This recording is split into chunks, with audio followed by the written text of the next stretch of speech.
funds has been dealt with. That brings us to the Christchurch Earthquake Mayoral Relief Fund, and I'll move the approval of this. Well, I'll move the staff recommendations. Do I have a seconder for that? For Glenn? Yanni? Yeah, I'm just going to step back from this because I've used this service, so just wanted to... Oh, don't be ridiculous. Oh, sorry. No, well, that's silly. I mean, no, it's not. It is. Oh, I pay rates. There's nobody has to sit back because they've used a service. That means you can never have a vote on EQC, or you can never have a vote on anything. Rates, striking a rate. I think Thinking about using a service. I sat back last time from this. Okay, all right. just for the sake of It's transparency. self-imposed. Anyway, right. Rav. Just a question, and I don't know the answer to this, which is why I'm asking it. So, how does this relate to the story about CS shutting down? Is there...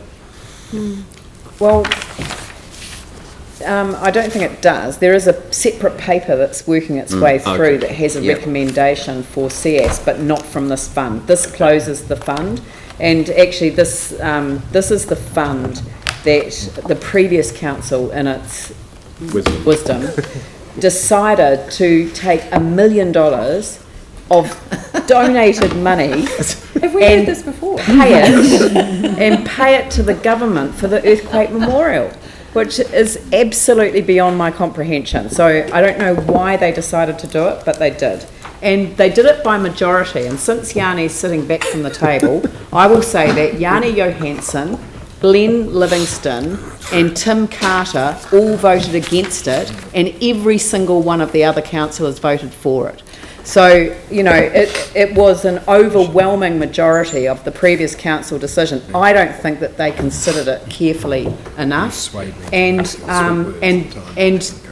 because this was down to its last 50,000, basically, it was felt that my attempts, which have been going on for more than 12 months to get the $1 million back into this account, was not worthwhile to pursue.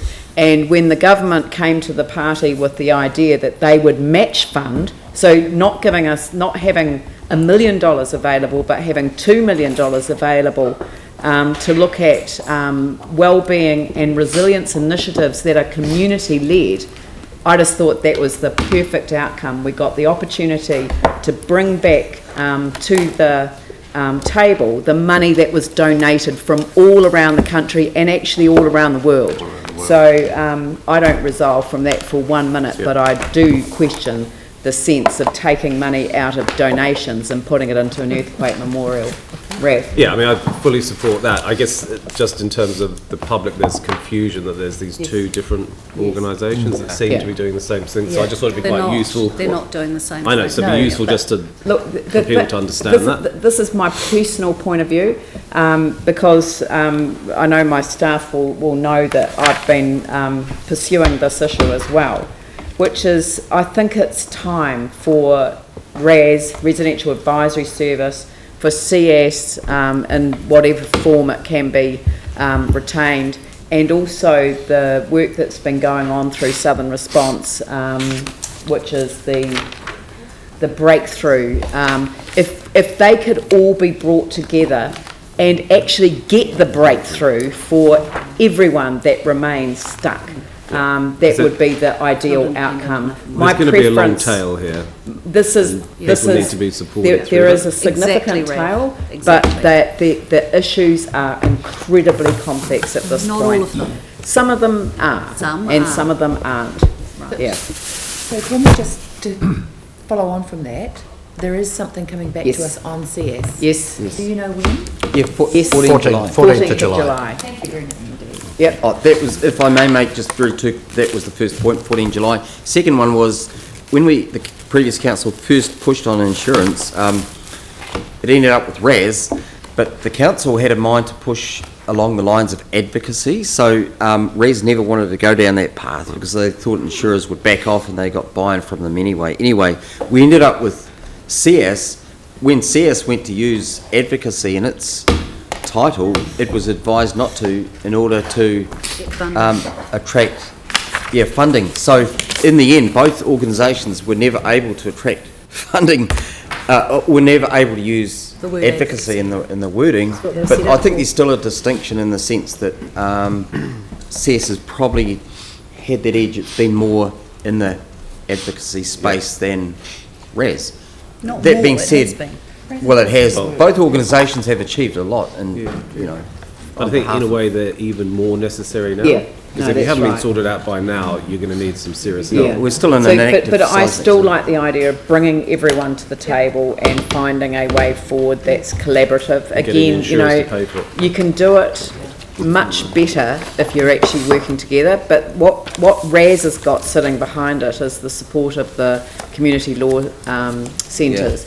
And I have to say that I don't think that this city would have been as advanced in terms of recovery as it is today without the community law centre and all of the lawyers that volunteered their time and actually committed behind the scenes, and all the law students that really worked hard on behalf of the people who were initially stuck. So, you know, I'm comfortable with this payment being made to the Residential Advisory Service. It will help them get through the next period of time, but I do want us to play an active role in ensuring that what remains gets sorted. Ali?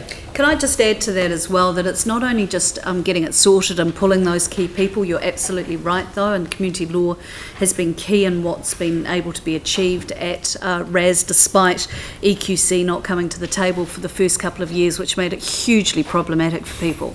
But CS is now getting approaches from very high profile, qualified, even criminal lawyers from Christchurch, coming through me and others, asking how they can also support and help. So what we need to do is stop this fracturing of what's happening. Yeah. So whereas I totally endorse what you're saying, I don't know how much longer CS will be able to, in fact the word is that they've closed their doors now, and I know the 14th of July isn't far away, but for an organisation that was running on a pretty tight budget, on an oily rag, which has now, you know, lost any fumes at all, it's got 60 claims, 60 cases that it is now having to pass over to RAS. I would hate there to be any drop in the momentum, if you like, of those cases. So time is absolutely of the essence.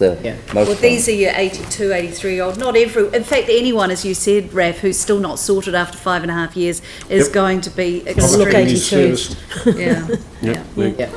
So speed. Yep. Speed. Yep. Absolutely.